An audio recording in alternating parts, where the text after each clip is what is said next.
Umra ibodatining bajarish tartibi va fazilatlari. Bismillahirrohmanirrohim.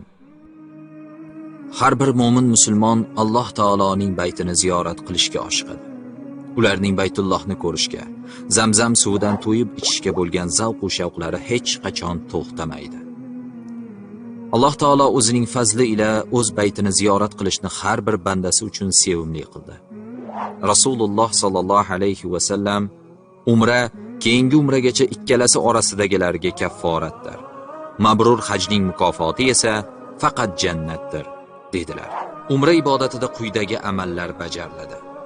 Ehrom bog'lanadi. Ka'ba tavof qilinadi. Safo va Marva orasida sa'i qilinadi. Soch to'liq oldiriladi yoki qisqartiriladi. Umra qilishga kirishgan kishi miqotdan ehromga kirish kerak bo'ladi. Ehromga kirishda quyidagi amallar qilinadi. G'usl qilish yoki tahorat olish, badanga xushbo'ylik surish. Erkak kishilar izor va ridodan iborat bo'lgan oq rangli ehrom kiyishlari afzal sanaladi. Ayollarning liboslari gulsiz, sidirg'a, ichi ko'rinmaydigan darajada bo'lishi, tor bo'lmasligi talab etiladi. Niqob va qo'lqop taqmaydilar. Agar farz namozning vaqti kirgan bo'lsa, namozni ado etgandan keyin niyat qilinadi.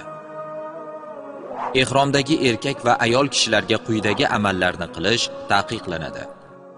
Ov qilish, xushbo'ylik surish, soch, soqol yoki boshqa biror a'zosining tuklarini uzrsiz olish, jinsiy yaqinlik qilish. Faqat erkaklar uchun esa boshlarni yopinchiq bilan yopish, tikilgan kiyim kiyish, ichki kiyim kiyish, paypoq va shu kabilarni kiyish mumkin emas.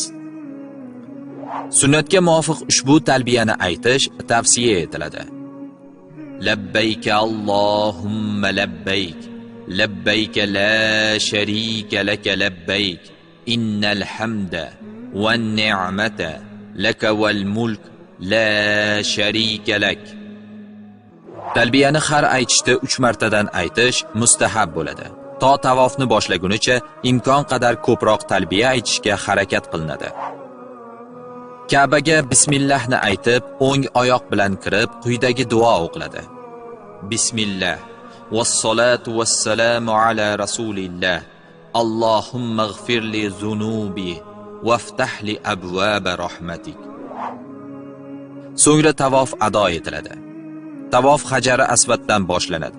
Bunda Hajari Aswadga ro'baro bo'linadi. Hajari Aswadning qarshisida turiladi. Ikki qo'lni ko'tarib, Bismillahi Allohu akbar deyiladi. So'ngra chap yelkani Ka'ba tarafga qilib tavof qilinadi. Agar umrachining qurbi yetsa, uni qo'li bilan ushlab o'padi. Ammo buning imkoni bo'lmasa, Hajari Aswadni qo'li bilan silab o'padi. Agar buning ham imkoni bo'lmasa, uzoqdan Hajari Aswadga qo'li bilan ishora qiladi, biroq bunda qo'lini o'pmaydi. Hajari Aswad oldida ushbu duoni o'qiydi. Bismillahi vallohu akbar.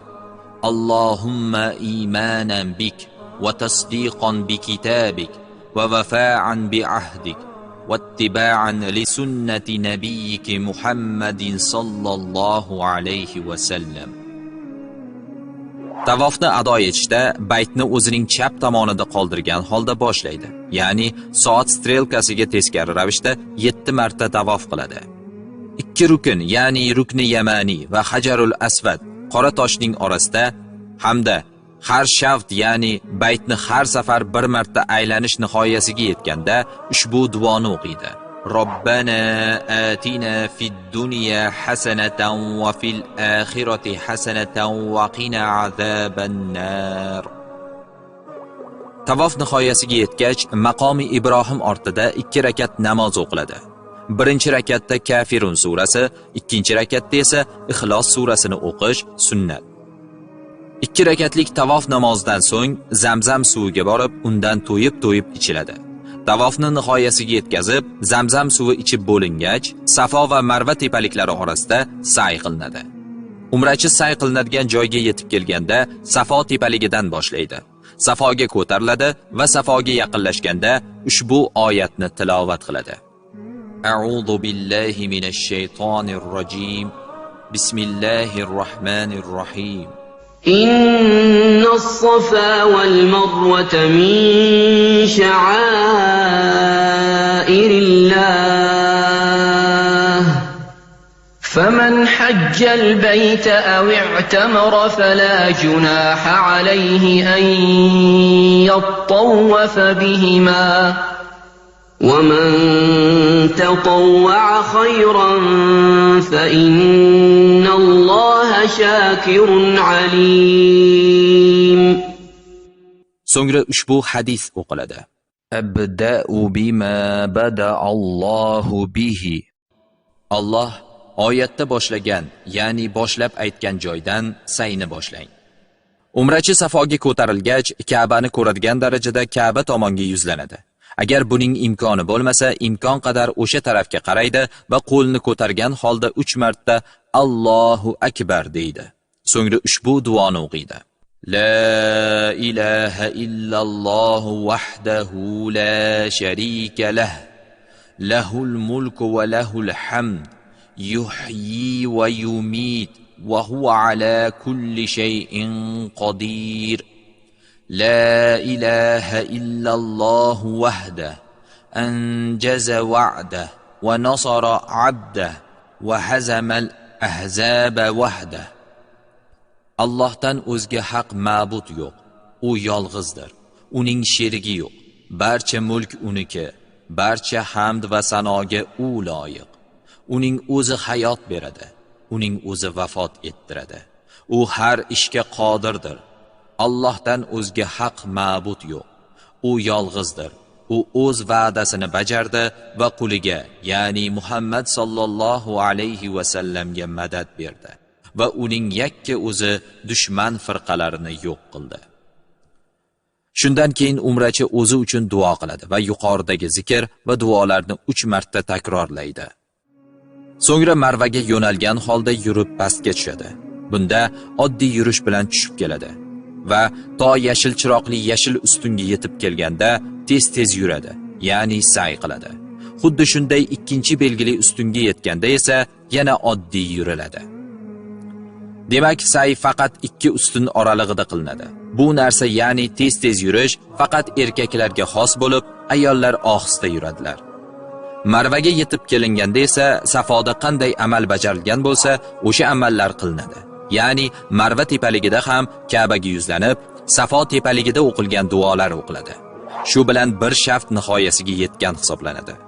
Undan keyin navbatdagi shaftni bajarish uchun Marvadan Safoga yuzlangan holda tushib keladi. Bu vaqtda yuriladigan joylarda yuradi, yuguriladigan joylarda esa yuguradi. Shu tariqa Safo va Marva orasida 7 marta sa'y qilinadi. Safodan boshlab Marvada tugatiladi. Safo va Marva o'rtasida sa'y nihoyasiga yetkazilgach, soch oldiriladi yoki eng kamida bir barmoq bo'g'imicha qisqartiriladi. Lekin sochni tagi bilan oldirish afzaldir. Ayol kishilar esa sochlarining o'rimlaridan bir barmoq bo'g'imicha miqdorda, ya'ni taxminan 3 sm qisqartirishadi. Faqat shuni esdan chiqarmaslik kerakki, xoh erkak, xoh ayol bo'lsin, qisqartirishda sochining barcha joyidan qisqartirish kerak. Masalan, ayol kishi sochlarini yig'ishtiradi va ularni jamlab, sochlarining uchidan kestiradi. Erkak kishi ham sochining hamma joyidan bir xilda qisqartiradi. Shularni ado etish bilan umra nihoyasiga yetadi. Shundan so'ng umrachi ehromdan chiqadi. Alloh taolo umra ziyoratingiz va duolaringizni o'z dargohida husni qabul etsin.